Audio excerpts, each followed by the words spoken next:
Hi everybody, this is Jeremy Siskind. I'm the author of Jazz Piano Fundamentals Book 1, Jazz Piano Fundamentals Book 2, and playing solo jazz piano, now in its second edition. I think it looks good in red, right? So I've been doing some transcribing of Bill Evans, because I have a fun life.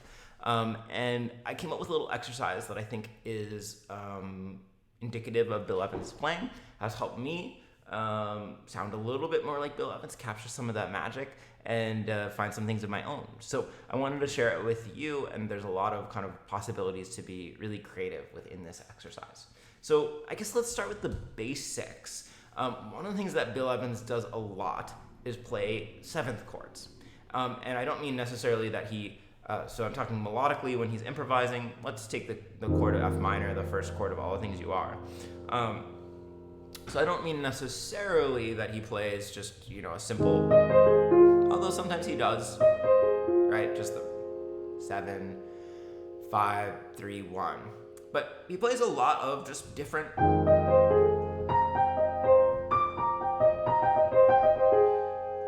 seventh chords above, this single chord color. In lots of different rhythms, which I think is pretty cool. So one of the things that he does rhythmically is he'll play seventh chords but start them from different beats.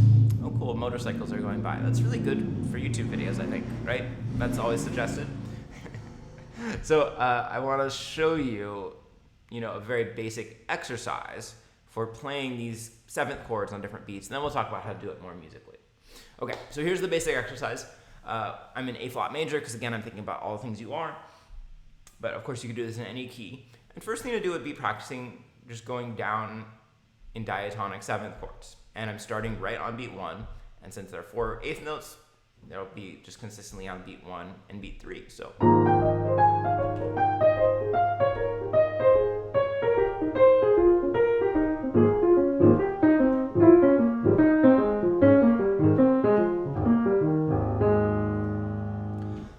Pretty straightforward. If you've never done anything like that in your practice routine and you're interested in being a jazz musician, stop everything and just do that now in as many keys as you possibly can. It'll open up a whole world for you. Stop this video and do that. If that seems pretty familiar, pretty par for the course for you, I have a second exercise, which shouldn't necessarily be that difficult. But here you can see that we've shifted everything over. So that now that top note of each seventh chord starts on the anticipations, on the end of 4 and the end of 2. And Bill Evans does this, by the way. 1, 2, 1, 2, 3, 4.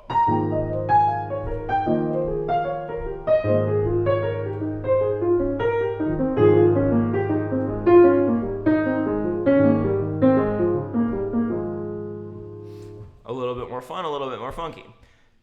Maybe you can guess what's coming next, which is now we're going to start 2 beats before beat 1. And this will be on beats 2 and 4. So you might hear, you might feel a little bit of a backbeat with this, or you might feel the hi-hat if you're thinking about swing. So 1, 2, 3, 4.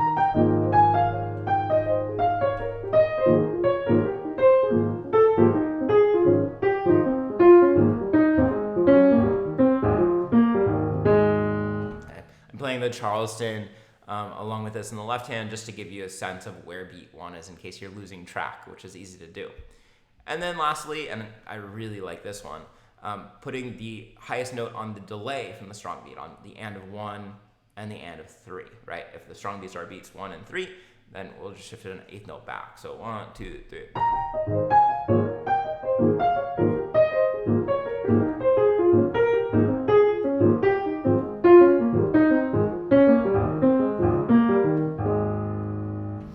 Okay, so those are really fun, and that would be kind of step 1. Step 2 would be going through and doing this over a tune.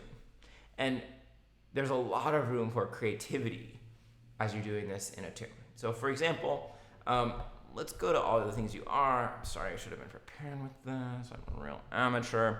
So if we're looking at All the Things You Are, standard jazz tune. Cool. That didn't take so long, right? So after the introduction, it starts with F minor 7 to B flat minor 7 to E flat 7, etc. So on that F minor 7 here, I'll show you like this. What am I going to do in terms of choosing seventh chords? Well, I could think about the overall scale, and then I could do the descending just like I did. So I could think about, probably using an A flat major scale for these first four measures. So I could go.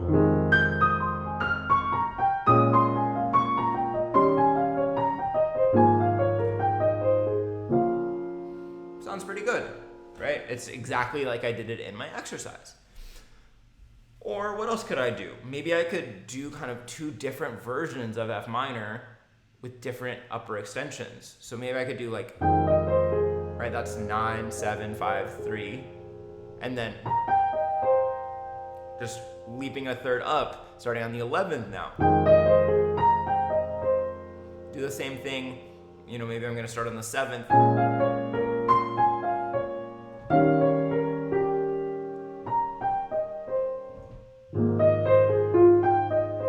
So I can kind of leap to different versions of that chord.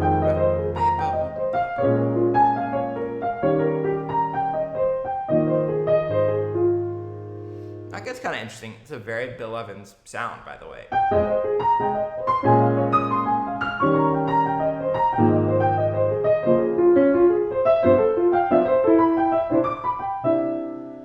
Now, where it gets interesting, I think, is that you could play the first one just as part of the chord, and then you could do something for the one starting on beat 3 that leads to the next chord.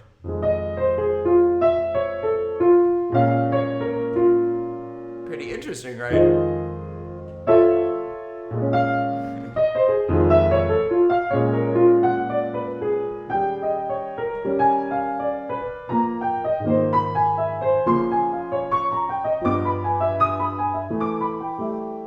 That I'm almost thinking about each voice, whether it's the lowest part of the 7th chord, the second lowest, the third lowest, as its own little voice.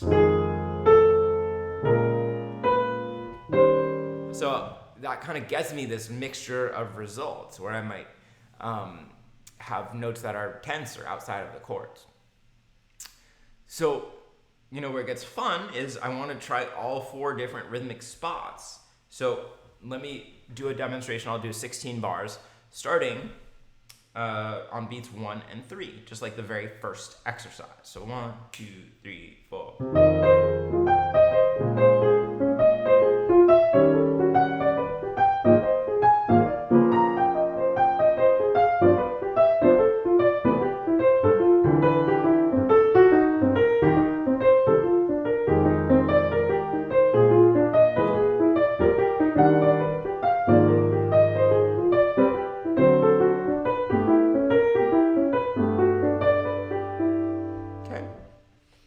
So I tried to mix between some different devices. Now I can do the same thing. I'm going to start an 8th note earlier. So 1, 2, 3, 4.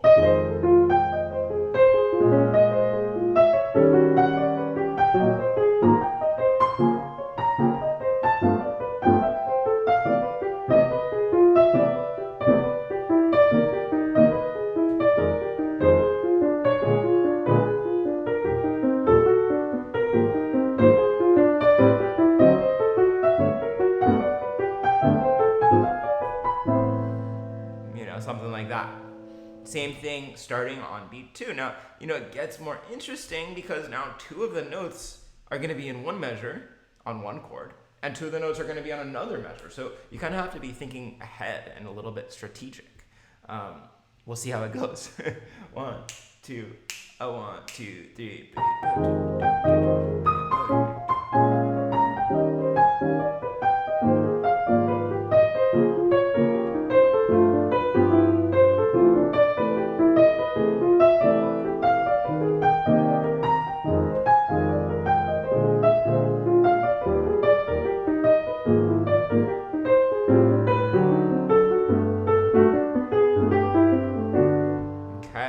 It's a lot of tension to keep going.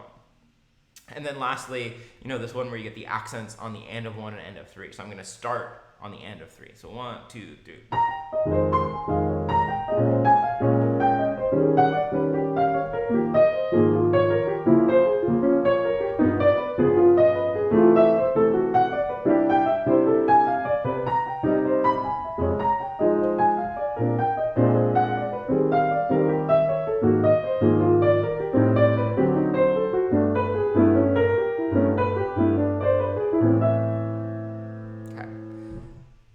So that's a lot to do already, right? That's a lot of practicing to try to figure that out.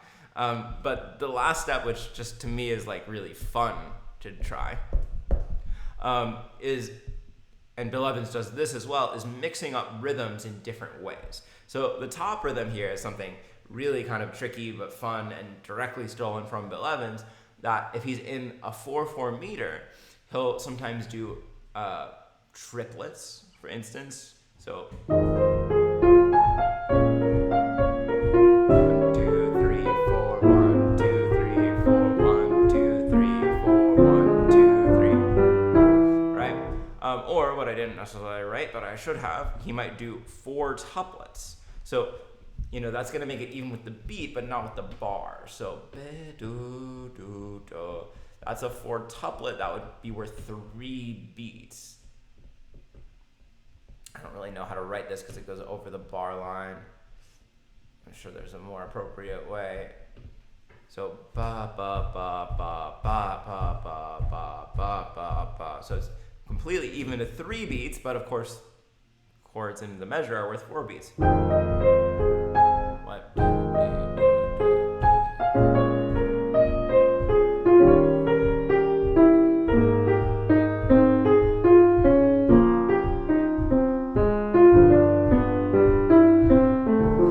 Not great at it yet, but that's something that Bill does, which is kind of awesome. Or you can change where the accent goes. And I have a few ways to do that here. Let me see if this looks a little bit clearer if I do that like this. That limits some things. So you could see here that these are all 4-note descending patterns. They're all 7th chords, but right in the middle, a couple notes are 16th notes.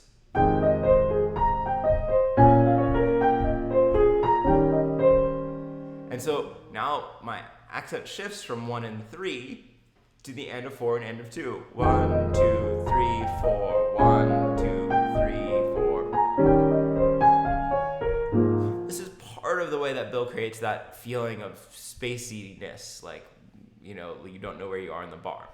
Here's another way that you could do it, which I think of as a little stutter. If you can see the highlighted notes here. 1, 2, 3, 4. 1, 2, 3, 4. 1, 2, 3, 4. So ba ba boom, right? Repeating the first 2 notes so that you create a 3-beat group instead of a 2-beat group. Or you could just put in a group of 3, a triad instead of a 7th chord, right? 1, 2. Do you see on the B flat minor 7, it's just 3 notes, and now all of a sudden I'm playing on a different beat.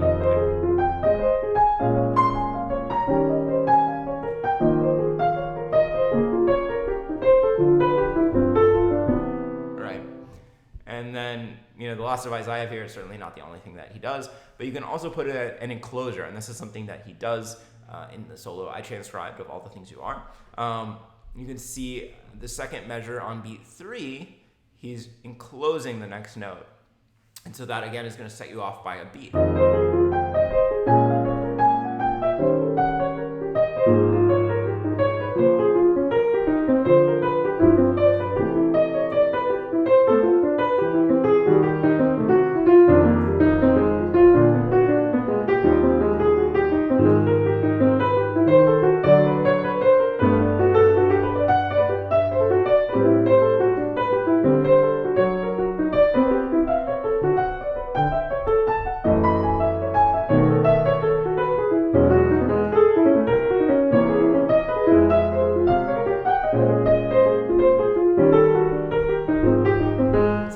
All these things up, and you're going to be on different beats of the measure, putting accents in different places. So I hope that you guys experiment with this and have fun with it. If you like this kind of thing, You're probably too advanced for my Jazz Piano Fundamentals Book 1, but there is definitely some stuff approaching this in Jazz Piano Fundamentals Book 2, and definitely in playing solo jazz piano. If you order it from jeremysiskind.com, you get the PDF for free with a hard copy, and you get my autograph on that hard copy. So valuable. So put the word autograph in the comments if you made it this far, and have a great one.